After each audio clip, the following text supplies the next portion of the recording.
A lot of people, when they hear the word food supplement, they automatically think snake oil. They think that all food supplements are ripoffs and they're unnecessary. And unfortunately, this type of thinking is parroted or spread around by people that should know better, like medical professionals who often advise people to avoid supplements at all costs and to get all their nutrients from a balanced diet. The problem is that most people don't follow balanced diets. Just to give you one example, let's take a look at the fruit and vegetable group. They say that the minimal amount of servings of fruits and vegetables to stay healthy is 5 servings a day of fruits and vegetables. But the key word being minimal, that's the amount that promotes maximal health. For that, you have to have 11 servings a day of fruits and vegetables or more. And most people don't eat that much fruits and vegetables, even though the servings are relatively small. And there's other nutrients that are just virtually impossible to get in any great quantity in food. This includes stuff like vitamin D, vitamin E, and others. I'm not going to go into that because I discussed that type of stuff extensively in my Applied Metabolics newsletter. But the thing is that there is some truth to the fact that the supplement industry is not really policed. It's supposed to be controlled or, let's say, monitored by the Food and Drug Administration, the federal organization that kind of supervises, let's say, the supplement industry. However, the truth of the matter is that the Food and Drug Administration does not have enough people working for them to monitor every supplement that comes out. And there's God knows how many supplements, thousands of them. They can't keep track of it all. The only time a supplement comes to their attention is if there's a long list of adverse side effects where people are literally getting sick from using a supplement. That's the only time the FDA will step in. Or even though they have various hotlines where people could report problems with supplements or that type of thing, very rarely they send out warning letters to some supplement companies for making claims on the product labels that just are not allowed. I'll talk a little bit more about that later in this video. But other than that, supplement, it's basically the Wild Wild West when it comes to food supplements. So what you have to do as a consumer, the least you can do is to understand what the food labels or the ingredient labels on supplements are telling you. And most people do not scrutinize these enough, and they wind up getting ripped off, and they wind up, wasting money. And this is a typical supplement. I want to just show you here. This is the supplement label, if you could see that. See it on there?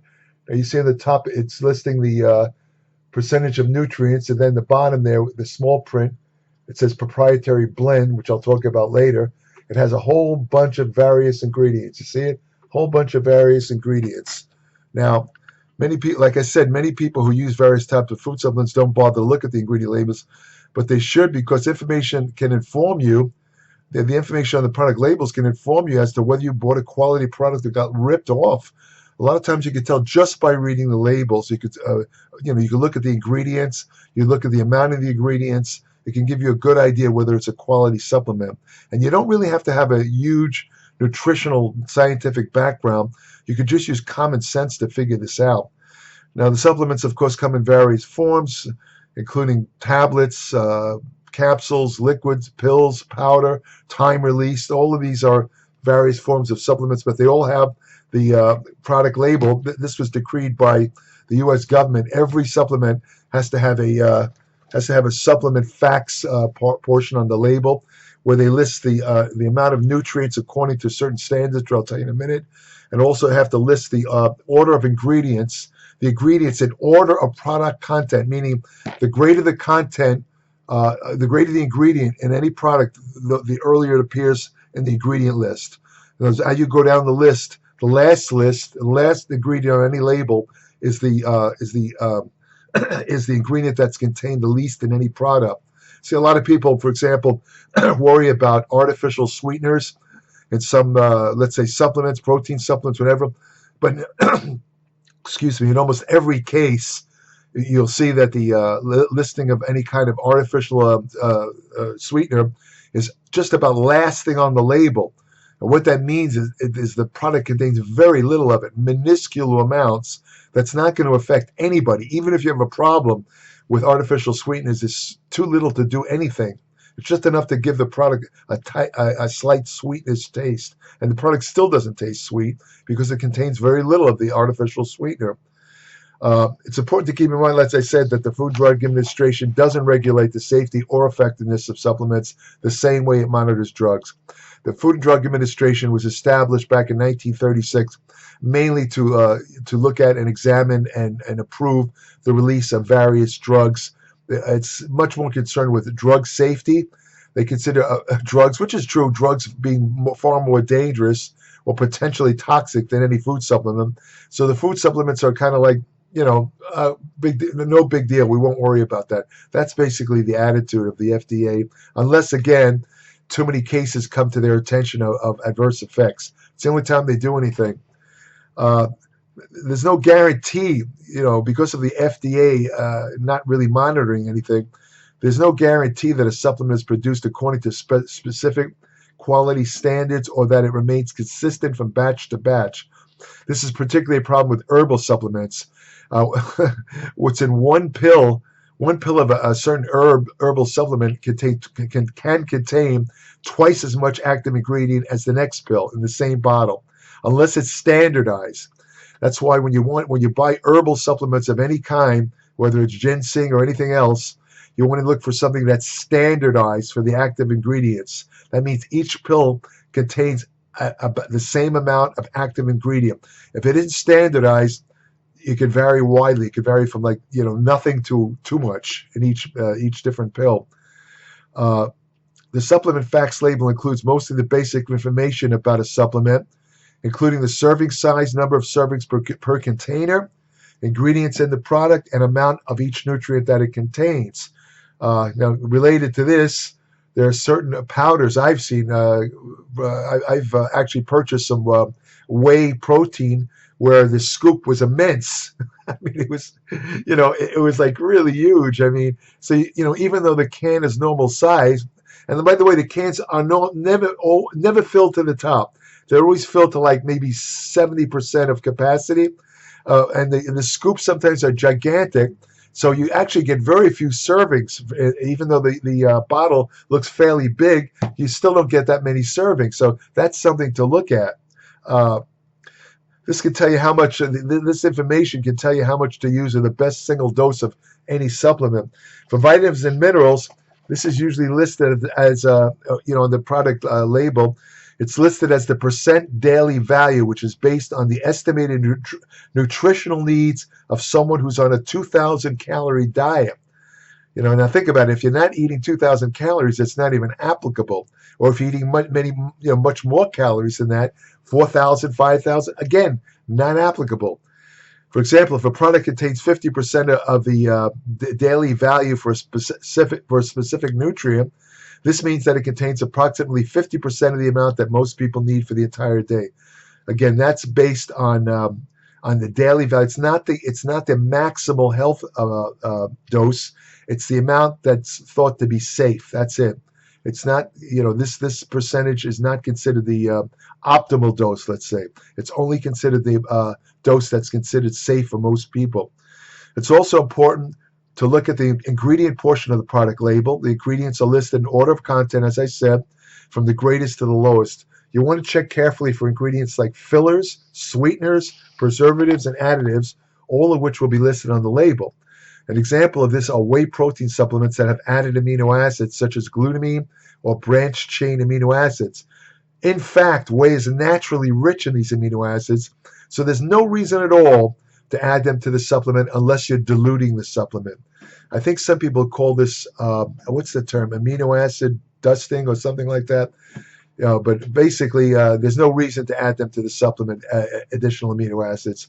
The purpose of doing so is to inflate the nitrogen content of the product, which means that the product is giving you less protein per dose than what is listed on the label.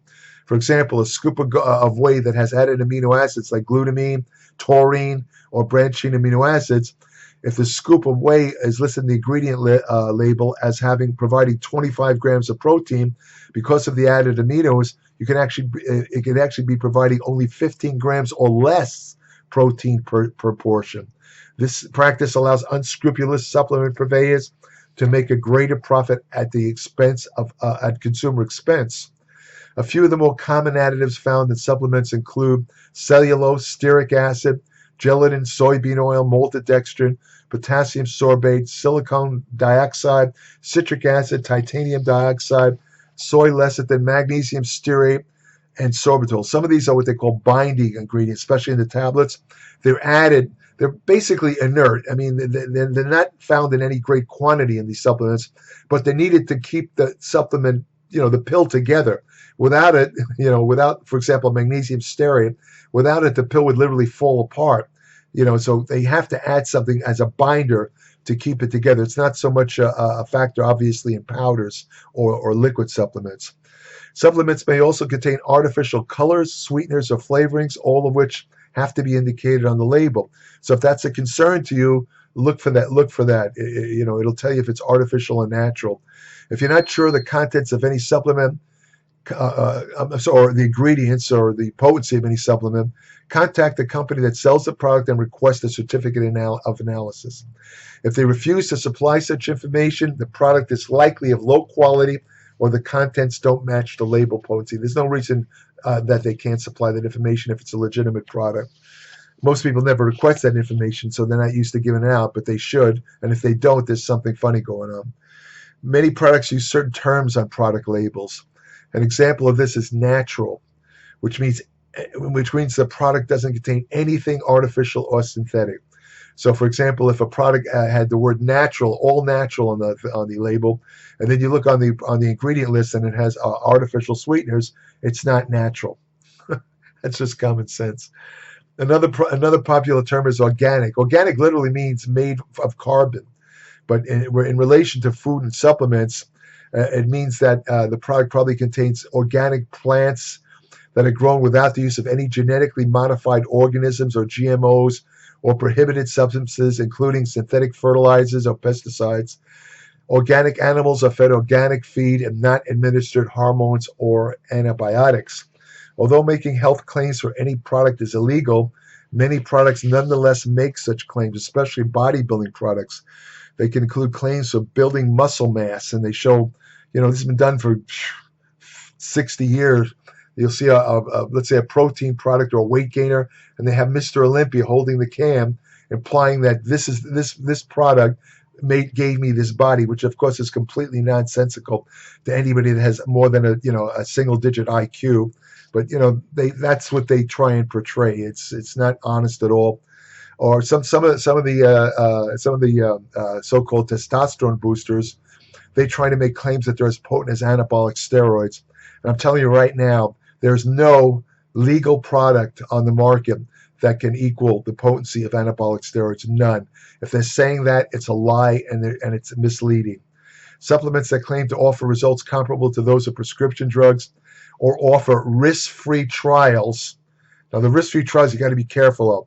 They'll say, well, give us your address and we'll send you this free bottle of, Jeremiah's fat loss pills. Yeah, but so what's going to happen is they're also going to very often ask you for your credit card just to pay mailing expenses.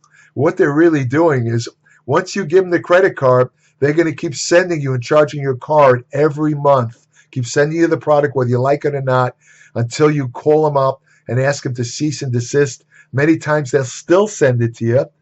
And this actually happened to a couple of people I know. And then you have to call your bank to either tell them it's a fraud or you have to have your credit card canceled. So forget that risk-free stuff. There's no such thing as risk-free. They're just trying to get your credit card to charge you for stuff. Also guarantees, where it says product guaranteed. Okay, the truth of the matter is that even the products that are guaranteed, according to statistics, something like 5% of the people actually ask for their money back. A lot of people will buy a product that says guaranteed, find that it's junk or it doesn't work, and they say, to hell with it. They write it off. They don't bother to get, a refund from the company or anything. And that's what companies count on. That's why they put product guaranteed. They're counting on you not asking for your money back. And most people don't. So guaranteed is no indication of a quality product. None. Don't be fooled by that. You should also be aware of the product ingredients that are linked to allergic effects. For example, some people are allergic to milk, eggs, fish, shellfish. Tree nuts, soy, wheat, and peanuts. Those are common food allergens. So if you have any of those, they have to be listed on the label. Sometimes they'll say something like, this product manufactured in a facility that includes peanuts. They're warning you that there could be traces of peanuts, for example, in the product, which is not enough for you to notice the taste of peanuts, but enough to trigger an allergy. Could be a severe allergy in somebody that's allergic to peanuts. So you got to look at that stuff if you have any food allergies, I should say. The final thing to be aware of, and this is, I've mentioned this in other videos, I'm going to say it again. This is a personal peeve of mine. I hate this. The final thing to be aware of is when it comes to supplement product labels is what they call proprietary formulas. This involves bunching several ingredients on a label, all in one little, let's say square on the label, where they don't give the precise amount of each ingredient. You could be getting minute amounts of these ingredients, but you're still paying top dollar. In other words, a lot of companies that sell certain products that are really expensive, like $60 and up per can, they need to justify the cost. So they'll put up like 20, sometimes 30 different ingredients, and they'll list it under one heading of proprietary formula. They're not telling you the exact milligram amount of each, so it could be not even enough to nourish an ant. But in other words, they're still allowed to put it on the label because it's in the product. But in other words, it's not enough to do anything to help you. But it allows them to justify the cost of the product. Like I say, it could be $60, $70 where you look at it, wow, look at all the stuff this stuff contains. Look at all these ingredients. It must be a great product. No, it's not a great product. And they're being very evasive to do that. The ostensible reason for listing proprietary formulas is because they don't want their competitors to copy their formula, which there's some justification to that. But from a consumer point of view, it's terrible because you don't know what you're really getting. Proprietary formulas, I try to avoid them at all costs because, again, you have no idea what you're paying for. The odds are you're getting less than, let's say, useful amounts of any particular ingredient that's listed in a proprietary formula. It's just a way of making more money. So that's about it. Those are the main things to look for on supplement labels. If you do that, if you're careful, you can avoid being ripped off. And you could separate the wheat from the chaff, to use that old cliche. You can know which products are probably good and which aren't. Another little tip: when it comes to whey, I just occurred to me now. A lot of times you'll see it says whey isolate. Now, whey isolate is the best form of whey. Whey isolate contains almost no lactose, and it contains the greatest amounts of protein per serving. It's always at least 90% protein. But on a lot of whey isolates, when you read the ingredients, the first ingredient will be whey isolate, then whey concentrate. Now, whey concentrate is a completely different animal. It's a whey protein, but it's not like whey isolate. It has much more lactose, and the protein content of a concentrate, whey concentrate, could be as low as 60%. So they water down the whey isolate by adding whey concentrate. This happens in a lot of whey isolate products. So what you're doing with the bottom line, you're not really getting pure whey isolate. You're getting isolate with concentrate. Again, they're ripping you off. But if you look at the label and read it, you'll see this. And maybe you'll look for a product that really is a true 100% whey isolate. They do exist. And I can tell you they're a lot more expensive because they really are. That's the best grade of whey protein is whey isolate. But again, a lot of the whey isolates will be mixed with whey concentrate. So it's a ripoff. It's not really whey. It's not 100% whey isolate. But you won't know that unless you read the ingredient list. So that's about it. Hope you got some benefit from listening to this and save you some money.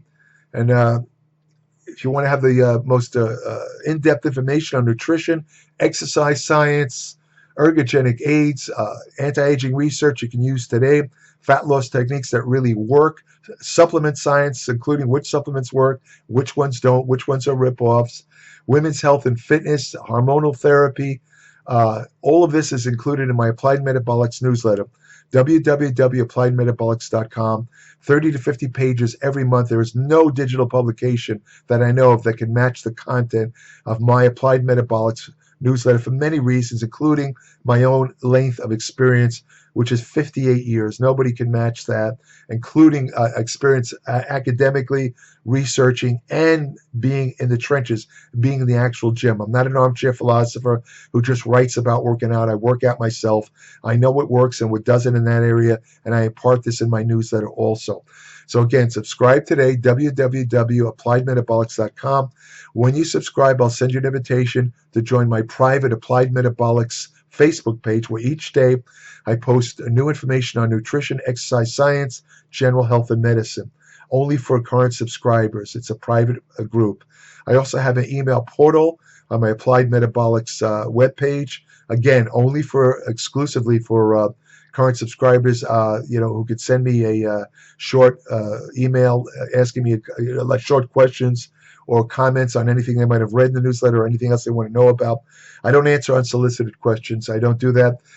Speaking of unsolicited questions, you're welcome to list comments under this video, especially if you want to list ideas for future videos, subjects you want me to cover. If it has a broad enough interest, I'll try and talk about it.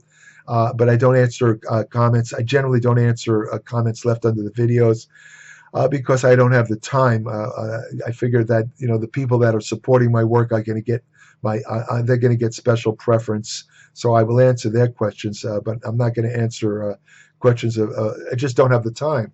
But anyone else is welcome to respond to any question. I just won't. Just don't have the time. Just warning that in advance. So and if you want to have the best friend you'll ever have, go to your local shelter, adopt a dog. They're the best. I would have put Bruno in the video, but Bruno's a little senior citizen. He's passed out on the couch here. I don't have the heart to wake him up. He's a great little guy. Take care.